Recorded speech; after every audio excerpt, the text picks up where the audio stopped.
Il y a aujourd'hui toujours en Europe une menace terroriste très présente, très importante.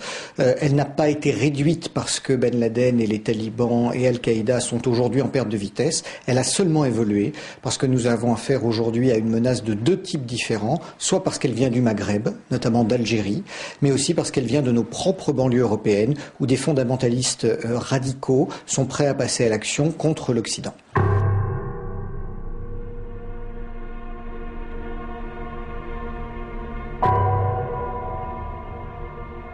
Chez beaucoup de radicaux qui ne sont pas nécessairement des terroristes, il y a cette conviction qu'ils peuvent changer la société française de l'intérieur.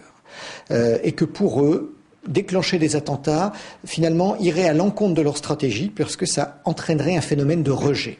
Si je fais un parallèle avec les Pays-Bas, nos amis néerlandais, lorsque Theo van Gogh a été assassiné, ont réagi immédiatement parce qu'ils sentaient que leur modèle était menacé. En France, nous avons une longue tradition d'échange et d'amitié avec le Maghreb, donc nous considérons normal par certains côtés d'avoir une population musulmane en France, et puis nous sommes un État laïque, et donc tout attentat pourrait remettre en question ce modèle, et beaucoup de radicaux en France empêchent les terroristes de passer à l'action en disant « nous allons peut-être gagner les élections dans les municipales dans les années à venir, ne nous faites pas d'action terroriste ».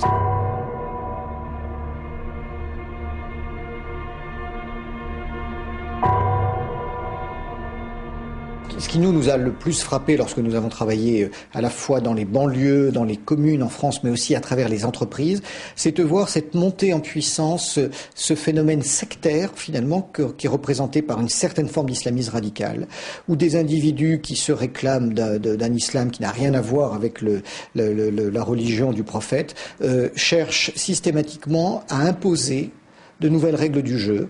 Dans les entreprises, ils réclament sans cesse des salles de prière, ils réclament sans cesse le port du voile, l'autorisation de jours fériés qui sont des jours fériés musulmans et non pas les jours fériés du calendrier classique. Ils réclament également qu'il n'y ait plus d'alcool dans les restaurants d'entreprise, qu'il n'y ait plus de porc. Donc petit à petit, par des actions de cette nature, ils font un travail de sape régulier. Mais ça peut aller plus loin, c'est que de véritables réseaux parallèles se mettent en place, c'est-à-dire qu'ils vont jusqu'à contrôler le recrutement dans certaines entreprises et à contrôler des services informatiques.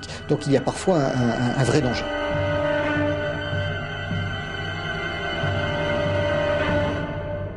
Il y a en France 3 secteurs principaux qui sont touchés par cette montée en puissance de l'islamisme radical. 3 secteurs économiques. Le premier, c'est toute la grande distribution. Tous les grands groupes comme Carrefour, Auchan, parce qu'on a affaire là à des entreprises qui embauchent beaucoup de jeunes gens qui n'ont pas de formation et donc qui embauchent bien sûr dans les banlieues sensibles dans lesquelles ils sont implantés. Deuxième secteur, tout ce qui est le gardiennage et la surveillance. Là encore, beaucoup de gens qui sont embauchés pour être des vigiles, des surveillants dans les grandes surfaces, sont des gens qui ont très peu de qualifications et donc il y a une proportion plus importante de gens issus de l'immigration. Puis le troisième secteur, c'est tout le transport.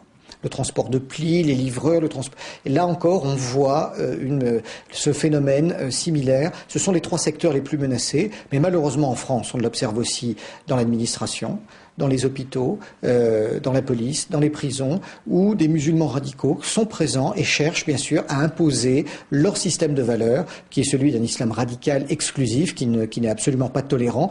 Et bien sûr, les premières victimes, ce sont les musulmans normaux, les citoyens français qui souffrent de ce fascisme idéologique radical.